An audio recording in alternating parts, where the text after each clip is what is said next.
Okay, I'm going to show you how to set up your machine for sewing. We talked about threading the machine and threading the bobbin. Now you're going to actually make sure the settings are right so that you can sew. We already have our thread threaded, our bobbins threaded and in the machine. Whenever you turn on your machine, there should be a plug that goes into the machine. One of the plugs go into the wall and one of the plugs go to your foot pedal. There's a switch on the machine that turns it on. You'll know that it's on because the light is on. Make sure that the knob on your hand wheel is in. Sometimes when you wind the bobbin you forget to push that in. The settings on the machine, the first one is the length of the stitch. That's how long it is. And so you're going to be adjusting that probably as you sew. Whenever your material goes through the machine you want it to lie flat. And so if it's curling up you'll know that you need a little smaller stitch.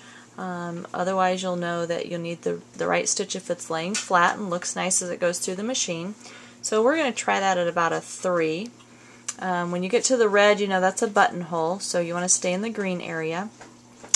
The next dial is the selector dial, and it tells you if you want to make fancy stitches or a straight stitch or buttonholes.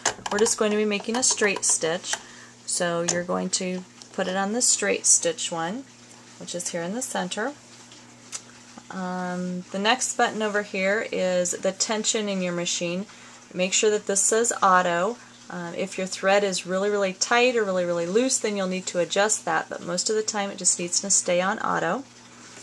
The other thing you need to do before you start sewing is run a test piece through and make sure that your machine is working correctly, that you have it threaded correctly.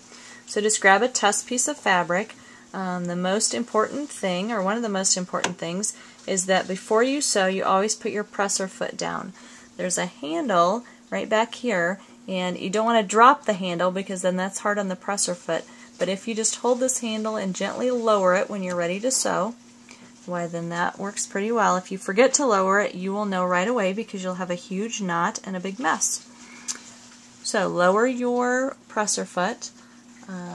Start to sew on your test piece by moving your foot feet. And notice as it's going through the machine, is it lying flat or not? It appears that it is. So it looks like everything's working well. This is a good stitch length for this fabric. The other thing you'll need to remember is when you actually start to sew, you're going to be using the back button, the reverse button. So the reverse button on this machine is right here to the side.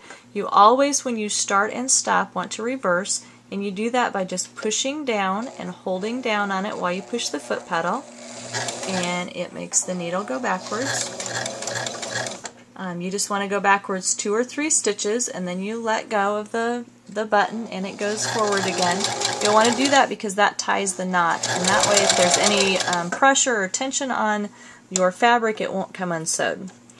So once you're finished sewing then on your test piece or your original piece, you're going to take the lever, you're going to pull that gently up, you're going to take your piece of material out of the machine, cut the threads, and there you go. You're ready to sew.